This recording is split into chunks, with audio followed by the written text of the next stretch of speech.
In facing the many floods and dangers and earthquakes and storms of life, in facing calamities and sadness and bereavement, how many people do you really need to be by your side? Ilan ba talaga ang pinakakailangan ng tao nakakampi kasama? How many persons does it need to make things happen? Ito po ating pag-aaral ngayon, pinamagatan, The Power of Two. Ang kapangyarihan ng dalawa na nagkakaisa. Salamat Panginoon dahil kayo'y nakikipag-isa sa amin, na bagamat magkahiwalay ang Diyos at tao, sa pamamagitan na yung anak na si Jesus, nagiging isa. Turuan mo kami Panginoon na unawain itong mahiwagang partnership na ito ng dalawa o higit pa ron, at na kami makinabang at kami Panginoon makapagbigay ng lugod, kapurihan, paglilingkod sa inyo through the power of two. We pray, Father, that you will be the speaker and no one else. Use your servant only as your instrument. Bless your people, and we like to bring glory to your name, O God. Protect us from ignorance. Protect us from lies and falsehood. Protect us even from our own weaknesses. And very especially, protect us from attacks of evil men and evil spirits. May our bodies find rest and comfort and restoration in your presence. And may our mind, O God, absorb your teaching. We ask you to preach to us, O God. We like to hear from you. We like to be changed and empowered by you. In the name of your Son, Jesus our Lord, our teacher, we pray. Matthew 18:19 to 20, the Lord speaks, Again I tell you that if two of you on earth agree about anything you ask for, it will be done for you by my Father in heaven. For where two or three come together in my name, there I am with them. Isa pong maiksi, subalit napakamakahulugang mga pangungusap mula sa Panginoon. Na kung meron daw dalawa na nagkakasundo dito sa lupa, iyon ay gagawin para sa kanila ng ating Ama sa langit. Sapagkat kung may dalawa o higit pa rito na nagkakatipon-tipon, ibig sabihin nagkakasundo, nagkakaisa sa pangalan ng Panginoon, nandun siya. That Jesus empowers the fellowship, that Jesus inhabits the fellowship. So this is the power of two. At kung ulitin natin ang napakahalagang pangungusap ng verse 19, Again I tell you that if two of you on earth agree about anything you ask for, it will be done for you by my Father in heaven. Napakakonti ng nauunawa natin sa verse na yan, kaya nagiging napakaliit din ang ating pakinabang sa kapangyarihan na ginagawang available ng Panginoon sa mga nagkakasundo at nagkakaisa sa kanyang pangalan. In a matter of speaking, the Lord was saying that two believers in spiritual agreement can ask God to do whatever they ask for. Pero yung agreement, anong kahulugan nun? At ano ang hinihingi ng mga tao who really agree with each other? Here we see the importance of being one with another person. And this is one of the major lessons that we should remember about this verse. That the Lord places a lot of premium on our being one with another person. The importance of reaching out beyond oneself. The importance of agreement, of unity. Ito pong tema ng unity, agreement, paulit-ulit yan sa Bible. Na laging sinasabi, pag nagkakasundo kayo, ang Panginoong Diyos ay sumasa inyo. Pagka ikaw kasundo mo ang sarili mo, hindi ka rin hati sa iyong sarili, hindi ka nagdadalawang loob, yung faith mo buo, you will ask mountains to jump into the sea and they will. Pero sinabi, pagka ikaw ay walang paniniwala, ibig sabihin, nagdadalawang loob ka, hindi ka isa. You are not one inside of you, but two or more separated entities. Sabi, don't expect anything good from God. A person who doubts will be like the water being tossed by the wind. At wala daw aasahan yun. So worship, fellowship, the church is composed of at least two people. Two being very symbolic. Ibig sabihin, outside of you, there is another. And it takes a miracle and it takes hard work to be one with another person. Kung misa nga sa sarili natin, hating-hati ang loob natin. Hindi mo alam, aalis ka ba o hindi? Ito ba ang isusuot mo o yun? Ano ba gusto mong kainin? Sino ba talagang gusto mong kasama sa buhay? Nahahati ang loob natin. Kaya yun lang maging isa at buo ang yung loob, accomplishment na yan, at yan ang gusto ng Panginoon. Lalo naman kung maging kaisa mo at kaisang loob ang isang tao outside of you. Ang tendency ng mga tao ay maghiwalay, magkagalit, magkalayo, di magkaunawaan, magpaligsahan, mag-contest. Kasi Satan is at work. And it is what Satan wants. Satan wants people divided, while God wants people united. Ecclesiastes 4:9, two are better than one, because they have a good return for their work. So this is a teaching that emphasizes God's disdain for selfishness and for too much individualism. Sa mas mainam kung dalawa. Mas dadali ang trabaho, meron kang kasangga, meron kang kaagapay, meron kang maaasahan. Ecclesiastes 4:10-12, if one falls down, his friend can help him up. But pity the man who falls and has no one to help him up. Also, if two lie down together, they will keep warm. But how can one keep warm alone? Though one may be overpowered, two can defend themselves. Pagdidiin at pag-uulit sa kahalagahan ng meron kang kasundo, meron kang kapartner, meron kang kasama sa buhay. Na pag daw ikay nadapa, lalo't hindi na kaya ng kalusugan mo, may magbabangon sa iyo. Kawawa naman daw yung taong madapa na wala man lamang nagtumutulong para siya itayo. At kung napakaginaw, lalo sa mga bansa na may yelo, may snow, sabi, kung dalawa ang magkatabing natulog, magkakatulungan ang init ng kanilang katawan para buhayin at panatilihing buhay ang isa't isa.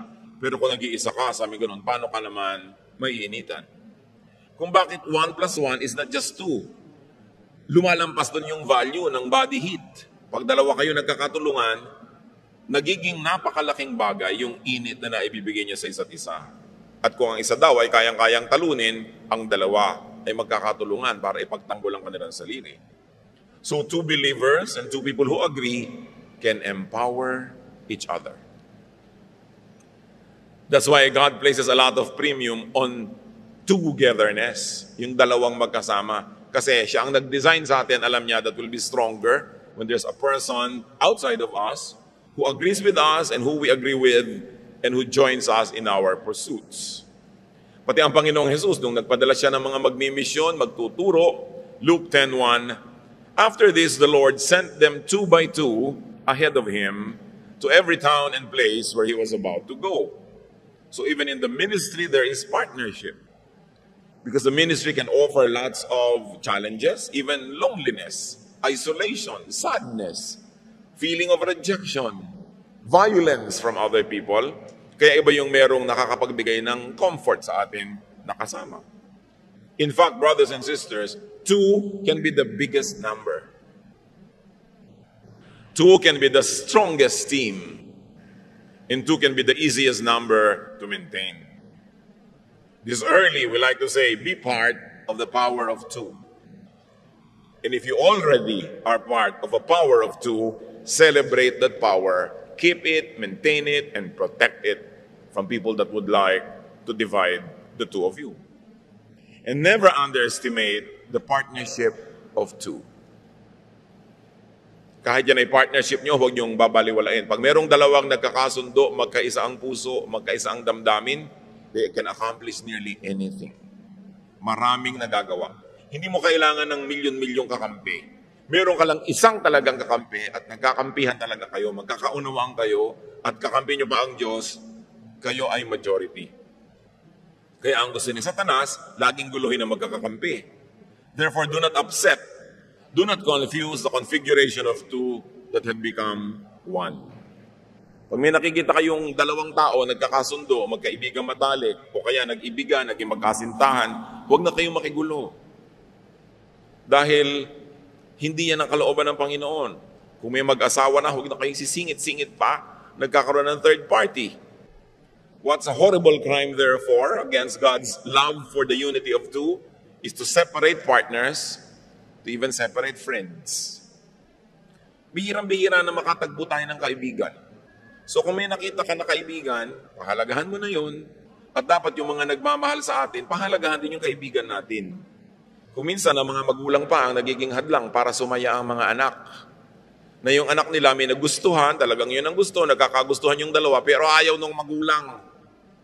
Tapos yung magulang ngayon ang gagawa ng paraan para paghiwalayin itong nag-iibigan, hindi naman nila masipingan itong mga anak nila, natural. Hindi naman nila makamot ang likod kung makati. Hindi naman sila kapartner sa buhay, sila yung magulang. Pero kung minsan, dahil sa pag-ibig natin sa ating mga anak, gusto natin silang ilayo sa kapahamakan, napapahamak pang lalo. Pag nangihimasok tayo sa pag-iibigan, ang dalawang talagang silat sila. Kasi kahit mapilit mo yan na humiwalay, sumama sa iba na gusto mo, ano mangyayari? Hati ang loob. Kasi hati ang puso. One of the greatest gifts that we can give to our loved ones, especially if they are not our spouse or spouses, diba? Kung maraming mga partner, give them the freedom to be one with the person that they want to be one with. Yun kasi ay nakatakda. Chemical, electrical, genetic, emotional, intellectual, lahat yan nagsasama-sama para malaman mo, sino ba talaga yung gusto ko sa buhay? At kadalasan, may mga nanggugulo dyan. Kahit sa mga mag-asawa, na lagi nating binabanggit, Mark 10:8-9, and the two will become one flesh. So they are no longer two, but one. Therefore, what God has joined together, let man not separate. Pagka lalo't mag-asawa na, tutulungan mo sila na maging united, hindi yung gagawa ka ng paraan para sila magkagulo, magkagalit sila.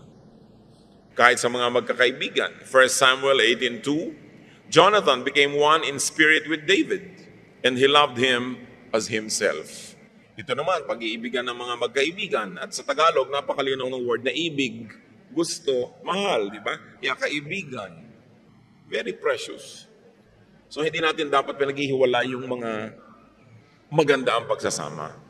Now, the power of 2 or 3 is something else that we should really allow to enrich our lives. Sabi sa Matthew 18:20, for where 2 or 3 come together in my name, there I am with them.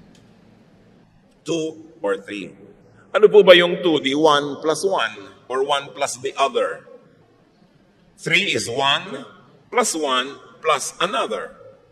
But this should not only be limited to the numerical equivalent of 3. Kasi kung ang isa, hindi na niya mabuo ang sarili niya, mahirap gawin, mas mahirap makipagbuo sa ikaw at another person. At kung may pangatlo pa, lalo na. Pero sabi ng Panginoon, where 2 or 3 come together in my name, there I am. The importance is very, very emphasized that God wants us to be in community with other people. Hindi niya tayo nilikha para mapag-isa. 2 or 3 true believers make a church. Hindi ka pwedeng mag-isa lang. 2 or 3 true believers who agree about the presence of Jesus, they agree with the community and oneness with Jesus, bring about the presence of the Father and the Spirit as well. Hindi siguro nakapagtataka na pati ang pagkakilala natin sa Diyos ay God the Father, God the Son, God the Holy Spirit. And yet we know that God is one. Kung paano ang tatlong personalidad na ito, ang tatlong persona na ito ay nagiging isa, ganun din ang gusto ng Diyos sa atin. Ikaw, si person number 2, at si person number 3 ay maging isa. Kung yung person number 3 is symbolic of 1 million or 1 person, ganun pa rin yun. Ikaw, a second person, and a third person becoming one. Ecclesiastes 4:12, a cord of 3 strands is not quickly broken. Madali namang maunawaan yung halimbawa. Ang isang sinulid na mag-isa, pag hinila mo, malalagot. Pag naging dalawa, matibay-tibay. Pero pag tatlo na yan, tirintas mo na, ang tibay-tibay. Ganun ang prinsipyo ng lubid. Mahalaga sa Diyos yung hindi lang isa, hindi lang dalawa, kung maaari, may pangatlo pa na kasundo. Matthew 18:15-16, if your brother sins against you, go and show him his fault, just between the two of you. If he listens to you, you have won your brother over. But if he will not listen, take 1 or 2 others along, so that every matter may be established by the testimony of 2 or 3 witnesses. Mahalaga, hindi lang isa yung pinapakinggan, hindi lang dalawa, kundi tatlo. Halimbawa, ikaw, isang tao, nagkaroon ka ng asawa, naging dalawa na kayo, naging isa. Sino ngayon ang pangatlo? O di mga biyanan mo. Kailangan kasundo mo rin sila. Gagawa ka rin ng paraan para makasundo mo sila. Hindi kayong dalawa na lang dahil dapat 2 or 3. At kung kayo naman mag-asawa, 1 plus 1, 2 kayo. May anak kayo, siya yung third. Dapat magkakasundo kayo lahat. At kung yung anak mo nagkaasawa, siya plus asawa equals 1, di ba? Dahil isa na lang sila eh. So dapat tatanggapin mo rin yung manugang mo, mamahalin mo rin siya. Hindi yung binibigyan mo ng kondisyon. Ako o ang asawa mo, hindi pwedeng ganon. Kasi may third party being included in the circle. God wants us to have many, many friends, to have many relations so that we might be empowered. You triangulate your relationship so that you're not dependent only on just another person, but there is a third one just in case the second party becomes unavailable. Why? Because God wants us to be happy. O ano nangyayari doon sa mga mag-asawa na biglang namatay ang asawa? Ito ngayon yung mga biyanan, ang gulo ng buhay nila. Kasi nawala yung isa, wala siyang magandang relasyon sa dati niyang sa biyanan niya, nagkakasira na sila. Pero kung ikaw, meron ding magandang relasyon doon, hindi mo pinapadaan lahat sa asawa mo. May maganda ka relasyon sa manugang, hindi lahat sa anak mo paparaanin yung relasyon sa kanya, matibay ang samahan. 2, especially 3, can balance, can correct, can contextualize, and even check one another. Kahit sa pagsasalita, sa pangangaral, 1 Corinthians 14, 29-30, 2 or 3 prophets should speak, and the other should weigh carefully what is said. And if a revelation comes to someone who is sitting down, the first speaker should stop. For you can all prophesy in turn so that everyone may be instructed and encouraged. So even the ministration to the people of God should not come only from one prophet. Sabi, 2 or 3 prophets can be more useful than just one. So nakikinig ka rin. Kung nakikinig ka sa preacher, makinig ka rin sa Bible study leader, makinig ka rin sa counselor, o di may 3 na nagme-minister sa iyo, you become a stronger Christian. Kung meron kang paboritong preacher, o teacher, o pastor, o speaker, makinig ka rin sa iba. Para may balance, may enrichment, hindi isa lang. Sabi, makinig ka sa maraming mga propeta. At yan naman siyempre, ang pakikinig, sinusuri mo, sinasala, tinitimbang ang iyong nadirinig, hindi mo naman lululunin lahat ang nadidinig mo. Pero at least bibigyan mo yung sarili mo ng chance to hear. So hindi rin marapat sa isang mangangaral na ako lang ang papakinggan nyo, huwag kayong makikinig sa iba, huwag kayong magbubukas ng radyo, huwag kayong a-attend kahit saan man. Dahil sinabi na nga, makinig ka sa 2 or 3. Dahil wala namang tao na nasagap na niya yung lahat ng gifts ng Holy Spirit para kumpleto na yung ministration niya sa isang tao o sa isang flock. Kailangan hinahayaan niyang ma-feed, mag-grow for the advancement and growth of the kingdom of God, not of the kingdom of men. Kahit sa ating mga mahal sa buhay, marami mga very possessive.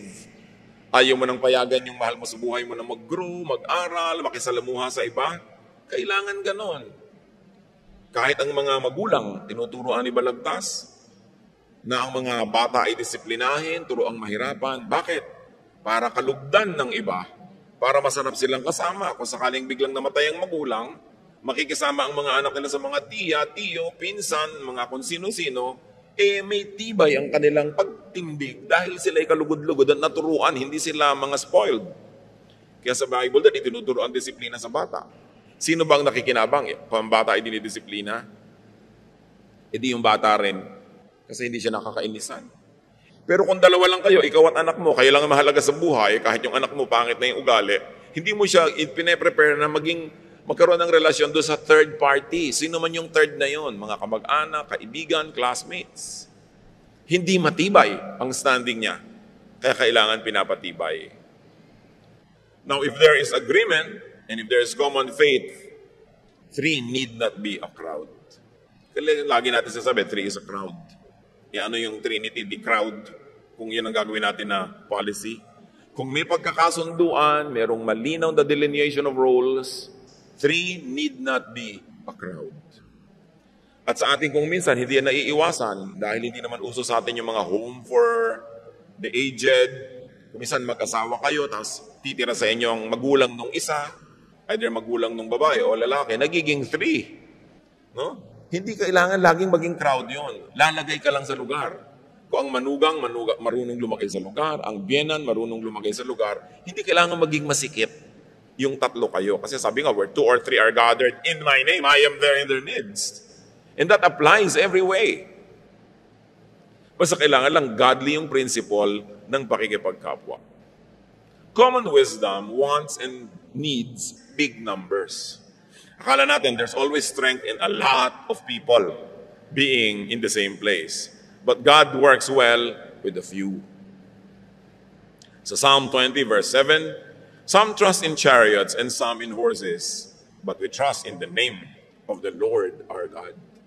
Hindi doon sa dami ng gamit yan, sa dami ng mga sasakay sa kabayo, sa dami ng mga hukbo. So trust in one, the Lord, who teaches us that numbers don't always guarantee success. Katulad si Gideon, nung pupunta sa digmaan, ang dami niyang tauhan, 32,000. Sabi ng Panginoon, sobrang dami yan. Magbawas ka. Lahat ng nagdadalawang loob, pauwiin mo na lang. Judges 7, 2-3 and 8. The Lord said to Gideon, you have too many men for me to deliver Midian into your hands. In order that Israel may not boast against me, that her own strength has saved her, announce now to the people, anyone who trembles with fear may turn back and leave Mount Gilead. So Gideon sent the rest of the Israelites to their tents, but kept 300 who took over the provisions and trumpets of the others.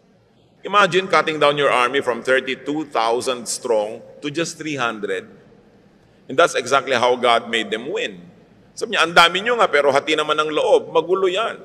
Mabuti pang konti na lang kayo, pero nagkakaisang loob kayo, doon kayo magtatagumpay. So 1 equals 1, 2 or 3 in unity is also equals to 1. Also equals 1.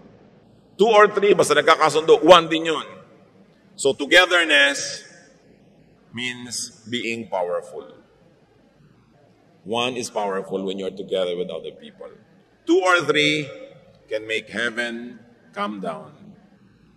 Matthew 18:19 from the Contemporary English Version. I promise that when any two of you on earth agree about something you are praying for, my Father in heaven will do it for you. Now, this is why Satan wants to divide two persons against each other.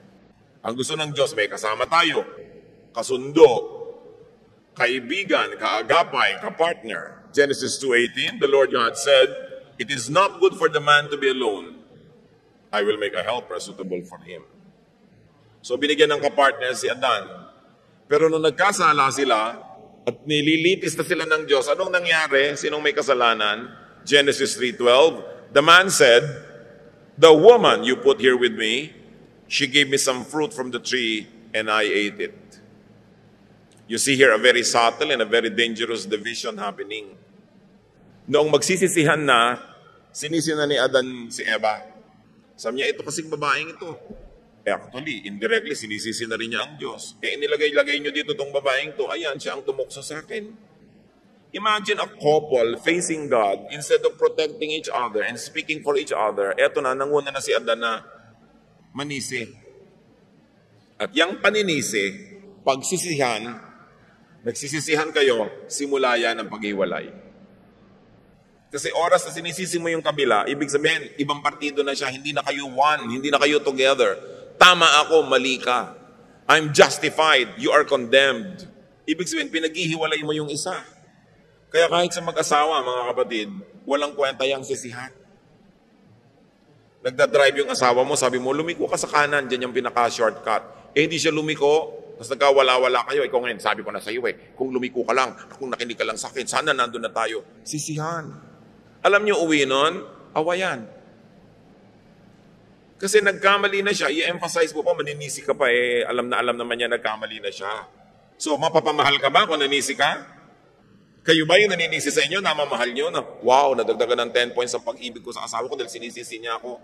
Hindi, nababawasan. At pag araw-araw nangyari yun, gigising ka isang araw, wala nang pag-ibig. Pero yung nagkamali ka, tapos baliwala siya, pinagbubukas ka pa ng butong pakwan at sinusubukan ka habang hinahanap mo yung tamang daan. So mo, ay, tama-tama talaga yun ang pangasawa ko. Oh, ang galing. Namamahal mo. Ngayon, ba't ka naninisi? Kasi nadadaya ka ni Satanas. Gusto mo lang patunayan na tama, kamali siya. You like to empower yourself and weaken the other person. It is a satanic plot. It's not the style of Jesus. No? Kaya yung sisihan na yan, nagkamali na, anong gagawin mo? Itama. At tatandaan natin yung pagkakataon na meron kang desisyon. Decide to be lovable instead of someone to be hated. Yung gagawin mo, nakakatuwa ba yung gagawin mo o hindi? Kaya yung mga sisihan ng sisihan, nag-aaway, nagchichismisan, gustong-gusto yan ni Satanas. Kasi, pag nag-iisa ka na, kayang-kaya ka niya. Di ba ang sabi ni Lord, pag dalawa kayo na ipagtatanggol nyo isa't isa, you can pray for each other, you can edify each other, pero pag nag-iisa ka na, yung kapartner mo, nakaaway mo pa, kayang-kaya ka na ni Satanas. Sa Job 2:7-10, alam natin ang nangyari kay Job.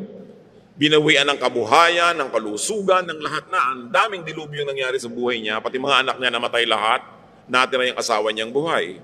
Verse 10, so Satan went out from the presence of the Lord and afflicted Job with painful sores from the sole of his feet to the top of his head.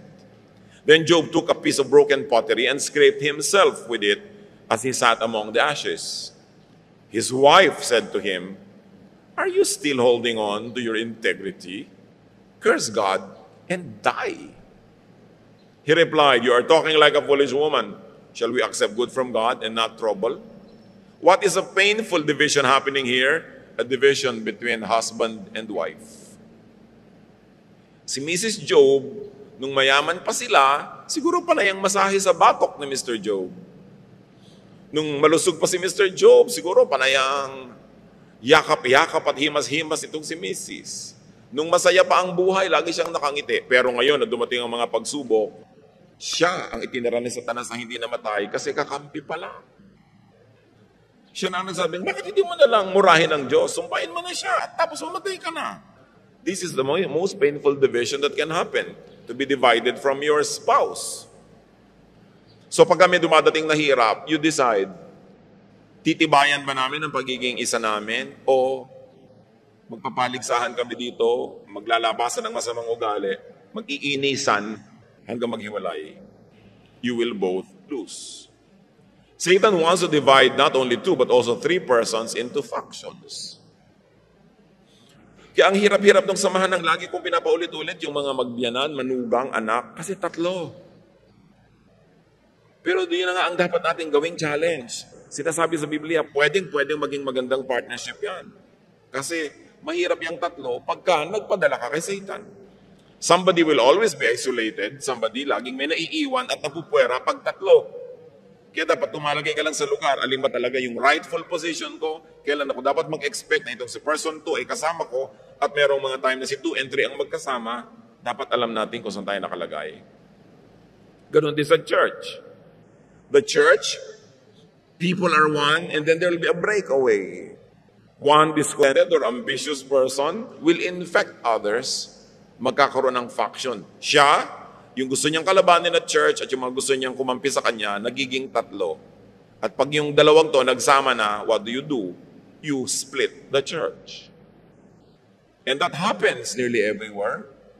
Yung one church, one body, nagkakanta split because of the ambition or the discontentment or the rebelliousness of one person who will infect others. Kaya ang tinuturo sa atin na ganyan, kailangan huwag mong binibili, kailangan i-discourage mo ang mga negative talk, yung mga all kinds of rebellions, dahil madalas makahawa yan sa mga taong simple mag-isip, lalo sa mga emosyonal. And what happens when the body of the Lord gets divided? The Lord is not glorified. Satan enjoys. So strive to be one, especially with your partner and with your group. Kung ano yung group nyo. Kung sasali lang kayo ng Lions Club, tapos mag-iintriga kayo doon o sasali sa gulo, huwag na lang.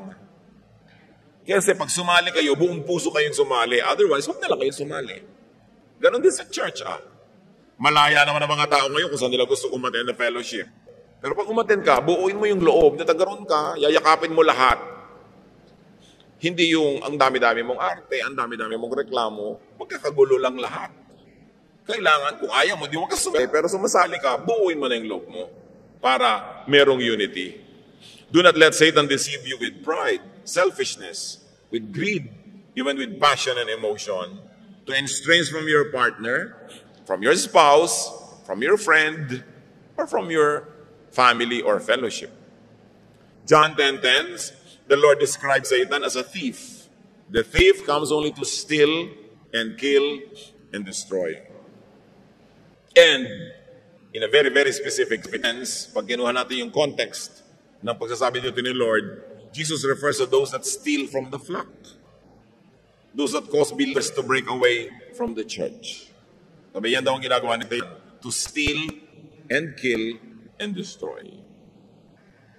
Itanong mga kapatid, siguro naman sapat na yung pagbibigay natin ng diin na pinapahalagahan ng Diyos yung partnership of 2 or 3 or more.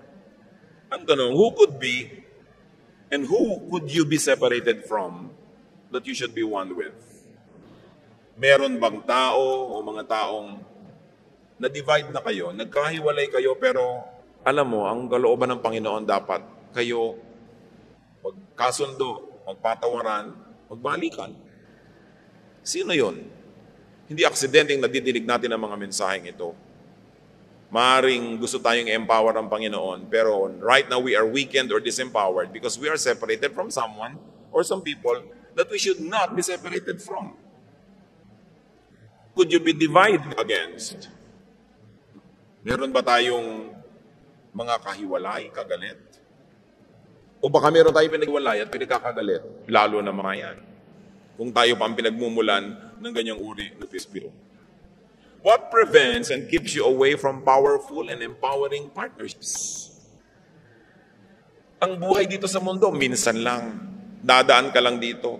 20, 30, 40, 50, 90, 100 years. Ang iksi. It's always better if it's lived in unity and partnership with people who matter. It's not God's pleasure that we should be alone. Pero pag proud ka, madalas magiging alone ka. Pag sobra kang matigas ang dating, self-sufficient, ang ending, nagiging isa ka lang, nag-iisa ka. What keeps you alone? What keeps you isolated if that's the case? Dapat i-identify. Kung the thief comes only to steal and kill and destroy, Jesus says, I came that they might have life and have it to the full. And life was meant by God to be shared with at least one other person or 3 representing more people. So enjoy the power of 2, 3. Pero alam natin ang hindi niyan. Marunong tayo dapat makisama. Marunong tayong umunawa. Marunong tayong magbigay. Bigay-bigayan lang kumbaga. Hindi pwedeng lagi ikaw yung nasusunod. Tapos yung isa sunod-sunuran lang. Magsasawa yon, kakawala. Lalayo, huhulagpos, iiwan ka rin. Kaya kailangan bigayan. No? Kailangan merong pag-iisa. God likes us to be happy. God likes us to enjoy life. Ang itanong natin sa ating mga sarili, meron ba tayong mga relasyon na dapat i-repair, balikan, patibayin? Meron ba tayong mga paghihiwalayan na napipinto, threatening, pero dapat pigilan? Anong dapat natin gawin to cement our relationships with people who matter? Remember, when 2 or 3 agree, heaven is in agreement with them and they can ask God for anything. Lalo kung ang 2 or 3 na yan, husband, wife, child, whatever they mean in your social circle, there must be agreement. God meant it so. Huwag na tayong makipag-argue, gawin na lang natin. Mas nalulugod siya pag tayo nakikipagmabutihan sa mas maraming tao. Ama namin sa langit, turuan mo kayo na magkaroon ng personal application sa makapangyarihang mga salita na ito. Sobrang laki ng kapangyarihang ipinapangako mo that when 2 or 3 agree, you will give whatever they want. So napakarami palang deprivations na nangyayari sa amin, Lord, probably caused by our separation from people that we should be united with. Pakita mo sa amin kung may mga pananagutan kami sa mga pagkakahiwalay, pagkakagulo, paglalayuan ng loob na naranasan na namin sa aming buhay. Turuan mo kaming ituwid ang mga pagkakamaling ibubunyag mo sa amin. At nang sa ganoon, ang nalalabing panahon, magugol namin, following your method, your formula, that we should be in agreement with one other person na merong 2 or 3 in our circle. Pakita mo rin sa amin, Panginoon, kung ngayon merong mga threat, mga panganib na mapalayo kami sa tao, may naglalayo sa amin pero hindi dapat, turuan mo kaming hanapin ang solusyon para hindi maganap yon. At kung kayo, Lord, nagiging agent na nagkakagulo tuloy ang mga dapat magkasundo, patawarin niyo po kami. Dalangin namin, Huwag kami maging seloso, huwag kami mainggitin, hayaan namin yung mga magkakasundo, magkakasama, nagmamahalan, at huwag kami manggulo sa kanila. Lord, teach us to be empowered by your teachings. Magbulay-bulay tayo sa mandali mga kapatid, ilang saglit ng katahimikan, mahalaga yan. Hingin natin sa Panginoon ang mga personal pang kahulugan ng mensaheng ito so that we may enjoy the power of 2 or 3. Be alone with the Lord in silent prayer.